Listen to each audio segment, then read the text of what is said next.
దేవుడు తన స్వరూపమందు నరుని సృజించెను, దేవుని స్వరూపమందు వానిని సృజించెను, స్త్రీని గాను పురుషుని గాను వానిని సృజించెను. మరి ఇక్కడ సమన్యాయం ఉందా లేదా? దేవుడు తన పోలిక పురుషులకు మాత్రమే ఇచ్చాడా? స్త్రీలకు కూడా ఆయన ఇచ్చాడు కదా. స్త్రీలకు కూడా ఆయన మరి సమన్యాయం చేసినట్లుగా మనం చూస్తూ ఉంటాం అన్నమాట. దేవుడు మరి మానవుని సృజించినప్పుడు 28వ వచనం కనుక చూసినట్లయితే, దేవుడు వారిని ఆశీర్వదించను, ఎట్లనగా మీరు ఫలించి అభివృద్ధి పొంది విస్తరించి భూమిని నిండించి దానిని లోపరుచుకొనుడి, సముద్రపు చేపలను ఆకాశ పక్షులను భూమి మీద ప్రాకు ప్రతి జీవిని ఏలుడని దేవుడు వారితో చెప్పాను. కాబట్టి దేవుడు మరి మానవుని సృజించినప్పుడే, ఆయన నరుని సృజించినప్పుడే ఆయన యొక్క అనాది సంకల్పంలోనే మరి స్త్రీ ఉన్నారు, పురుషుడు ఉన్నట్లుగా మనం చూస్తాము. దేవుడు మనల్ని సృష్టించిన విధానంలో మొట్టమొదట ఆయన మనల్ని ఫలింప చేయాలి అని కోరుకున్నాడు, మనల్ని ఆశీర్వదించాలని కోరుకున్నారు. అంత మాత్రమే కాదు, ఏలాలి. ఏమని కోరుకున్నాడు ఆయన? ఏలాలి అంటే సమస్త సృష్టిని, ఆయన ఏ సృష్టిని అయితే సృష్టించారో ఆ సృష్టి మీద దేవుడు మానవునికి ఏమి ఇవ్వాలనుకున్నాడు అంటే ఆధిపత్యాన్ని ఇవ్వాలి అనుకున్నాడు. వారి వశంలో మరి వాటిని ఉంచాలి అని అనుకున్నప్పుడు మీరు 31వ వచనం చూడండి. దేవుడు తాను చేసినది యావత్తును చూచినప్పుడు అది చాలా మంచిదిగా నుండెను. చూసారా, దేవుడు ఏదైతే చేశారో, సృష్టిని చేశారో, మొదటి అధ్యాయంలో ఆయన ఏ సృష్టిని అయితే చేశారో అదంతా కూడా, ఒకసారి మనం కూడా అంతే కదా, ఒక్కొక్కసారి ఇల్లంతా శుభ్రంగా సర్దుకున్నప్పుడు లేదంటే ఏదైనా పని చేసినప్పుడు మొత్తం ఒక్కసారి మనం ఏం చేస్తాము, అంతా చూసుకొని చాలా బాగుంది కదా అని చెప్పి మనం చాలా సాటిస్ఫై అవుతాం కదా. ఆ సాటిస్ఫాక్షన్ కోసమే మనం ఒక్కొక్కసారి పనుల్ని ఇంకా చాలా స్కిల్ఫుల్గా, ఇంకా చాలా మంచిగా, చాలా ఆసక్తిగా చేస్తాం అన్నమాట. మరి దేవుడు కూడా మరి సృష్టిని అంతా సృష్టించిన తర్వాత ఆయనకు అదంతా ఎలా కనిపించింది? చాలా మంచిదిగా కనిపించింది. అంటే మంచిది అంటే మరి అర్థం ఏంటి అంటే, హిబ్రూలో మంచిది అంటే అర్థం ఏంటంటే, దాన్ని ఎలా అర్థం చేసుకోవచ్చు అంటే, ఆయన ఏదైనా క్రియేట్ చేసినప్పుడు TOV అని ఉంటుంది అనమాట హిబ్రూ పదంలో.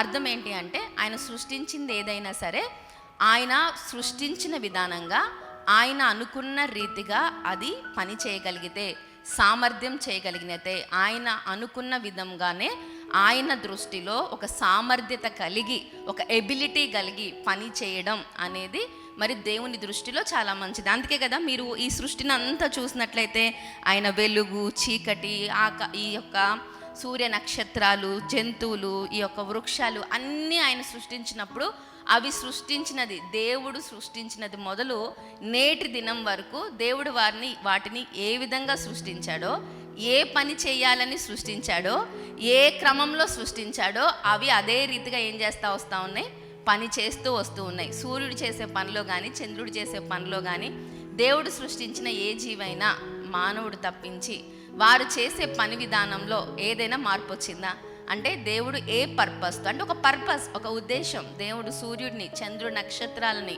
మరి సమస్త క్రియేషన్ మొత్తం కూడా ఆయన ఒక ఉద్దేశంతో చేసినప్పుడు ఆయన అక్కడ అర్థం చేసింది ఏంటి అంటే, మనం అర్థం చేసుకోవాల్సింది ఏంటి అంటే, చేసిందంతా కూడా దానికి దేవుడికి ఒక ఆలోచన ఉంది, అది చేయగలగాలి. అదే ఆయన ఏ పర్పస్తో అయితే, ఏ ఉద్దేశంతో అయితే అది సృజించాడో అదే క్రమంలో క్రియేటర్, సృష్టికర్త ఆయన చేసినది ఏ విధంగా, ఆయన ఏ ఉద్దేశంతో చేశాడో ఆ ఉద్దేశాన్ని నెరవేర్చగలిగితేనే అది ఏమైనట్లు అర్థం చేసుకోవాలి, మనం మంచిది అని అర్థం చేసుకోవాలి. అర్థమైందా? అంతే కదా. ఇప్పుడు ఒక సైంటిస్టులు ఉన్నారు, శాస్త్రవేత్తలు ఉన్నారు, వాళ్ళు ఒక కార్నో లేకపోతే ఏదైనా ఒక మొబైల్నో సంథింగ్ ఏదైనా ఒక ఆవిష్కరణ, ఒక ఇన్వెన్షన్ ఏదైనా చేసినప్పుడు, వాళ్ళు క్రియేట్ చేసినప్పుడు వాళ్ళ మైండ్లో ఒక ఆలోచన ఉంటుంది, ఒక పర్పస్ ఉంటుంది, ఒక ఉద్దేశం ఉంటుంది. ఆ ప్రోడక్ట్ని వాళ్ళ ఆలోచనలో డిజైన్ గీసి దానికి ఒక డిజైన్ గీసి ఒక రూపాన్ని తీసుకొని వచ్చినప్పుడు వాళ్ళ ఉద్దేశంలో అది పని చేయగలగటానికి ఒక ఫంక్షనింగ్ అంటే అది పని చేయగలిగిన సామర్థ్యత, ఒక విధానం ఉంటుంది. వాళ్ళు అనుకున్న రీతిగా అది పని చేయాలి.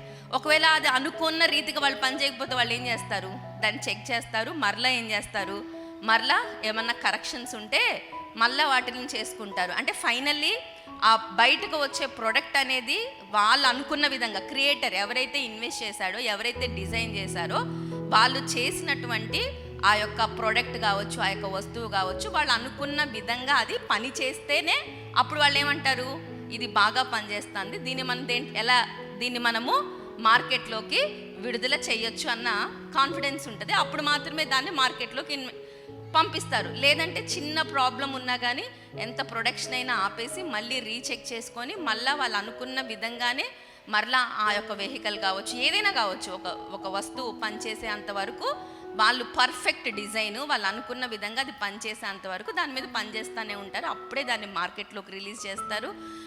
అప్పుడే అది బయటకు వచ్చి అది మంచిగా పనిచేసినప్పుడే ఆ ప్రోడక్ట్ సక్సెస్ అయినట్టు. అంతే కదా, మనకి నానో కార్లు గుర్తున్నాయి కదా, టాటా వాళ్ళు రిలీజ్ చేశారు ₹1,00,000 కార్లని. మొట్టమొదట్లో వాటిని బయటికి తీసుకొని వచ్చినప్పుడు చాలా డిమాండ్ ఉంది, కానీ తర్వాత అవి అనుకున్న రీతిగా పని చేయకపోతే వాటి ప్రొడక్షన్ ఏం చేసేసారు, ఇప్పుడున్నాయి అవి, ఆ ప్రొడక్షన్ను ఆపేశారు. అంటే ఆ కంపెనీ వాళ్ళు ఏ ఉద్దేశంతో డిజైన్ చేశారో ఆ ఉద్దేశము ఆ విధంగా అవి పని చేయకపోయేసరికి ఆ ప్రొడక్షన్ని ఆపేసినట్టుగా దాన్ని మనం ఫెయిల్యూర్ మోడల్ అంటాం. కానీ దేవుడు సృష్టిని సృష్టించినప్పుడు ఆయన కూడా మంచిది, ఆయన దృష్టిలో చాలా మంచిది అంటే అర్థం ఏంటంటే ఆయన ఏ ఉద్దేశంతో సృజించాడో, ఏ పని చేయాలి, ఎంత సామర్థ్యత కలిగి చేయాలి అనుకున్నారో ఆ విధంగా జరుగుతున్నప్పుడు దేవుడు దాన్ని ఏమన్నాడు అంటే దేవుడు తను చేసినది యావత్తును చూచినప్పుడు అది చాలా మంచిదిగా ఉండెను.